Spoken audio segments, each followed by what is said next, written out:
بسم الله الرحمن الرحيم الحمد لله رب العالمين وصلى الله على سيدنا محمد النبي الأمين وعلى آله وصحبه والتابعين وبعد أيها الملأ الكريم السلام عليكم ورحمة الله وبركاته. Pour beaucoup de gens, le domaine religieux est, on va dire, il est en quelque sorte cadenassé, verrouillé. C'est vrai jusqu'à un certain stade par yajouz la yajouz, ça passe, ça ne passe pas, licite ou illicite, halal ou haram. Et les gens ont tendance à croire que quand on est dans le pôle religieux ou quand on est dans une logique religieuse ou dans la mouvance religieuse, on devient automatiquement un esprit sclérosé, fermé à toute idée de réflexion. Au mieux, on devient un esprit, on va dire, assisté. C'est-à-dire que, ça y est, je n'ai plus d'émotion, je ne réfléchis plus par moi-même, je fais abstraction de ma raison. Et à chaque fois que j'ai besoin de quelque chose, je ne prends même pas la peine de faire une petite recherche, même si, bien entendu, nul d'entre nous, s'il n'est pas doté d'un minimum de science, n'est censé porter un jugement ou on va dire licite sur un point quel qu'il soit, hada yajouz, hada la yajouz, il faut toujours aller vers des gens doués de science, mais à la limite faire une réflexion sur soi-même. Je suis un être humain qui vit sur cette planète Terre, j'ai ma nature humaine qui a ses qualités, ses défauts, ses faiblesses. Je suis tributaire d'un certain nombre de choses, je suis soumis aux contingences du temps, taqallubat zaman. Il se peut que certaines choses licites me soient très très dures à accomplir, certaines obligations. Il se peut que je sois ou que je me retrouve dans l'obligation d'aller vers l'illicite. Que faire? Et le problème, c'est que nous avons dans le domaine des sciences religieuses ce que nous appelons le ma'loum min ad-din bid-darura, c'est-à-dire l'essentiel de la religion. Chaque musulman, quel que soit son degré d'instruction, est censé connaître au moins le b.a.-ba des 5 piliers de l'islam, qui sont la profession de foi, shahada, la prière, salat, le jeûne, siyam, l'aumône légale, zakat, et le pèlerinage au lieu saint de l'islam, pour qui en a les moyens. Pour le reste, un médecin doit avoir un minimum de culture sur ce que nous appelons babud daman, la garantie ou le principe de garantie. Un commerçant doit avoir un minimum de connaissances dans le domaine du négoce, fiqhul buyu', etc. C'est-à-dire que il y a il y a un fonds commun qui est obligatoire à tous les musulmans. Ensuite, il y a l'obligation de connaître un certain nombre de choses en fonction du métier que l'on exerce, en fonction de sa position dans la société, etc. Et le problème, c'est que bon nombre de gens ne savent pas qu'il y a, notamment dans la religion musulmane, une philosophie du droit, un socle juridique qui à 30% c'est des textes fondateurs, ayat, ahadith, et à 70% c'est de la théologie, c'est de la philosophie, ilm kalam, que nous appelons usul fiqh. Et dans ce domaine, cette branche des sciences religieuses, vous allez trouver énormément de concepts. Vous allez vous rendre compte que cette loi islamique, dont Joseph Chartres, le grand Joseph Chartres, le spécialiste en droit dans tous les sens, l'un des plus grands orientalistes de son époque, disait la plus belle chose que l'islam ait légué à ce monde, c'est sa loi dite Ash-Sharia. Il a un livre qui s'intitule Introduction au droit musulman. Bien sûr, on ne peut pas être d'accord avec tout ce qu'il dit, mais c'est quand même quelqu'un qui va vous donner une vision de la charia que beaucoup de nos érudits n'ont pas pu faire malheureusement. Et que beaucoup de nos détracteurs qui sont dans la majorité des cas des francophiles, des gens soi-disant ouverts sur le monde, n'ont pas lu et ne peuvent pas comprendre. Il y a également un autre grand orientaliste qui est toujours en vie, qui est John Luis Esposito, qui a écrit un très très beau livre qui s'intitule All What Everyone Needs to Need, All What Everyone Need to Know About Sharia, tout ce que chacun doit savoir au sujet de cette Sharia. Donc, nous avons une multitude de concepts, nous avons une multitude de maximes juridiques, qawa'id fiqhiyya. Nous avons les grandes règles du droit, le qawa'id al-kubra. Nous avons en plus au-dessus, c'est-à-dire ce qui va nous projeter vers notre humanité, ce que nous appelons maqasid sharia, les vocations majeures de la révélation ou de la loi canonique divine. Sur un certain nombre d'émissions, vu la période que nous traversons, nous allons parler du licite et de l'illicite, et de tout ce que l'islam a pu pondre, a pu donner à l'humanité comme concept dans ce domaine. Et normalement, pas uniquement dans ce domaine, parce que si je me fie à ce que disait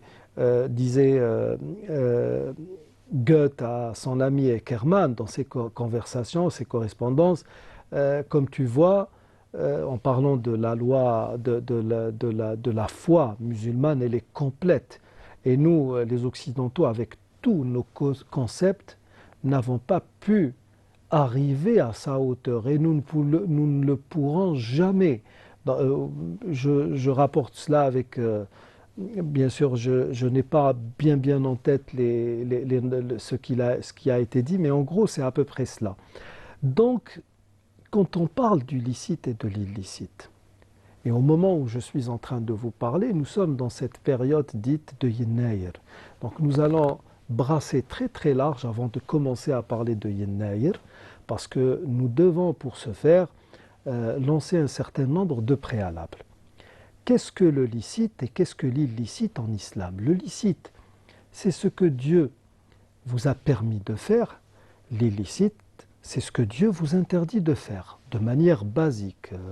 Je vais dire même ubuesque, sèche. C'est comme ça que ça marche. Il y a des choses qui passent et il y a des choses qui ne passent pas. Mais entre les deux, là nous sommes dans deux extrémités qui sont noires et blanches. Noire pour la yajouz, blanche pour yajouz, mais entre les deux, il y a une latitude de gris qui est... Le gris prend la place la plus importante. Pourquoi? Parce que cette notion de licite et d'illicite, contrairement à ce que pensent beaucoup de gens, elle est énorme et elle est aléatoire. Le prophète alayhi salatu salam a été clair. Le halal bayyinun wal haram bayyinun wa baynahuma umurun mushtabihat ou mutashabihat. Le licite est clairement défini, l'illicite est clairement défini. Et entre les deux, il y a des choses équivoques. فَمَنِ اسْتَبْرَأَ لِدِينِهِ فَمَنْ يَتَّقِ الشُّبُهَاتِ فَقَدْ اسْتَبْرَأَ لِدِينِهِ. Quiconque évite les choses équivoques a blanchi sa foi, tout simplement. Et puis dans le Coran, même quand le Coran nous parle de ce qui nous a été rendu illicite, haram.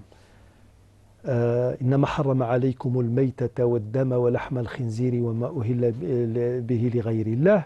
En fait, il ne vous a interdit que le sang, le dam, le sang répandu, dama إنما حرم عليكم الميتة la charogne, والدم le sang, حرم عليكم الميتة والدم ولحم الخنزير la chair de porc, وما أهل به لغير الله, ce qui a été immolé en nom autre que Dieu.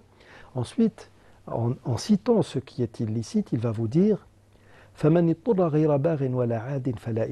quiconque se retrouve dans l'obligation de recourir justement à ces choses qui sont impures, qui sont classées illicites, qui sont dans la sphère du haram, du la yajouz, quiconque le fait sans désir particulier de sa part, tout en étant dans la contrainte, ne supporte aucun péché.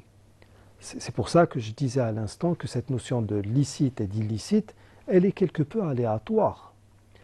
les grands juristes de l'islam, et là, normalement, quand on a un minimum de savoir, on comprend que cet islam a été porteur de par sa loi à une ouverture, à une miséricorde pour toute l'humanité. Eh bien, les premiers, justement, étaient dans cette logique. Il n'y avait pas de hada halalun wa hada haram, comme disait l'imam Malik. وإنما كانوا يقولون نحب هذا ونكره هذا ونفضل هذا. Nous aimons cela, nous détestons ceci, nous abhorrons cela, nous souhaitons ou nous préférons cela, etc. Le jurisconsulte se mettait un peu dans la peau de celui qui venait lui demander conseil. D'un autre côté, tout ce qui était recherché, c'était de faire en sorte que les gens soient toujours en conformité, en phase avec les décrets de Dieu. Yassiru wa la tu'assiru. Rendez les choses faciles et ne les rendez pas difficiles. C'est ainsi que parlait le messager de Dieu, alayhi salatu wassalam. Et nous avons une multitude de fatawa dans ce sens. Un homme est venu voir Ibn Abbas, radiyallahu anhuma, le cousin du messager de Dieu, disant Hal lil qatili tawbah. Un criminel peut-il se voir accepter son repentir? Qala la, non. Alors que cette réponse va à l'encontre de la miséricorde divine. Comment les gens sont venus lui dire, comment peux-tu dire cela alors que tu es en porte-à-faux par rapport au texte, par rapport à la tradition? Et de plus, on t'a entendu répondre autrement. Il leur a dit, si vous l'aviez remarqué, cet homme est venu me poser la question et il était en colère, ce qui suggère qu'il est en phase de commettre un crime. J'ai dit non. Alors que la dernière fois, celui qui était venu me poser cette même question, il était dans le désarroi le plus total, il était en pleurs, il regrettait apparemment d'avoir commis un crime. Et automatiquement, j'ai répondu de la manière la plus normale, oui, Dieu accepte ton repentir si tu te repens sincèrement. Donc, mettez-vous déjà la première chose que tout le monde doit se mettre en tête, c'est que le halal ou le haram, لا يمكن لأي منهما أن يكون على إطلاقه. Il n'y a pas de halal absolu et de haram absolu, mis à part bien entendu la profession de foi ou le fait d'être dans l'obligation de faire sa prière. Dans les choses qui touchent au juridique, rien n'est absolu. Nous arrivons au terme de cette émission, je vous remercie de l'avoir suivi et d'ici notre prochain rendez-vous, je vous dis astawdi'ukumullah alladhi la tadi'u wada'i'uh. Assalamu alaykum wa rahmatullahi wa barakatuh.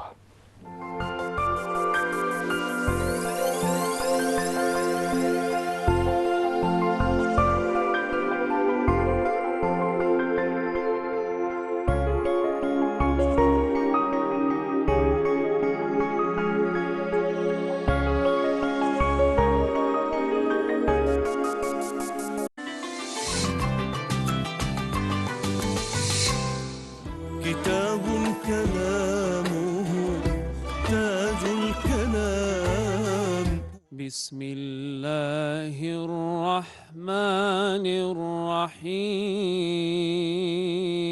الرحيم يسألك الناس عن الساعة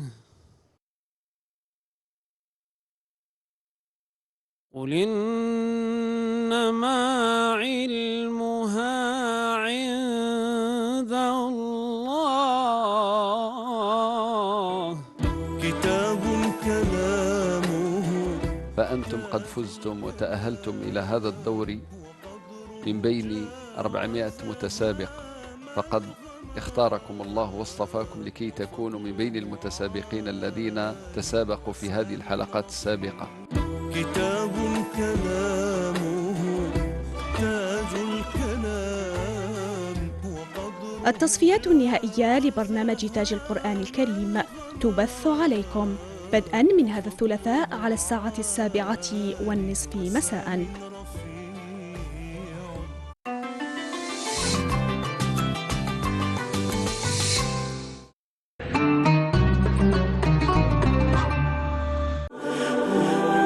الزهد في متاع الدنيا، البذل والعطاء، الإيثار. سعداء جدا أن نتواصل معكم خلال هذا الشهر الفضيل في التوقيت نفسه لبرنامجكم الأسبوعي الفقهي أن يتفقهن، لنتحدث عن فضائل رمضان.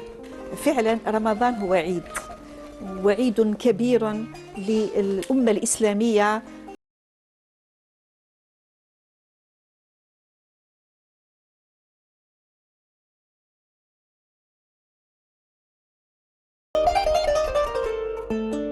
كما قال أحدهم، قال رمضان أقبل يا أولي الألباب فاستقبلوه بعد طول غياب، عام مضى من عمرنا في غفلة فتنبهوا فإن العمر ظل سحاب. ما هو رمضان؟ ما هي أركانه؟ ما هي مبطلاته؟ ما هو فقه رمضان؟ من لا يدع قول الزور والعمل به فليس لله حاجة أن يدع طعامه وشرابه، وبالتالي نجد أن الصوم يربي هذه النفس ويهذبها. هذا الأنموذج النوراني في المجتمع المسلم بلبنة صلبة تقوم عود المجتمع وتقوي عزمه وترفع قدره. الحمد لله أنه ربي بلغنا رمضان ونحن أحياء وعشنا وكتب لنا ربي عمر جديد وعشنا وصمنا هذا رمضان الحمد لله، وأحبتنا منهم حوالينا رمضان، هذه نعمة كبيرة.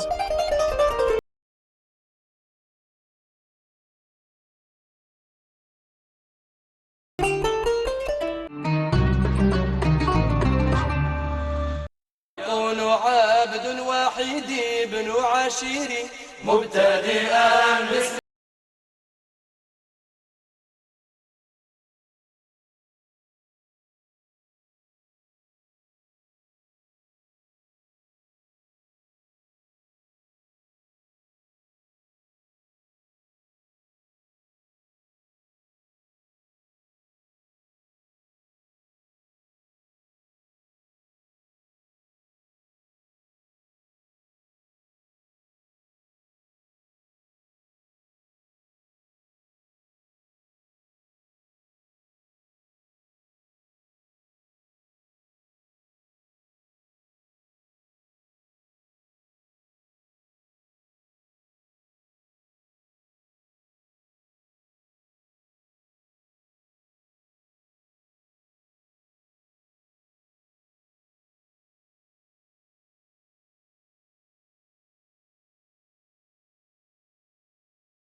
أعوذ بالله من الشيطان الرجيم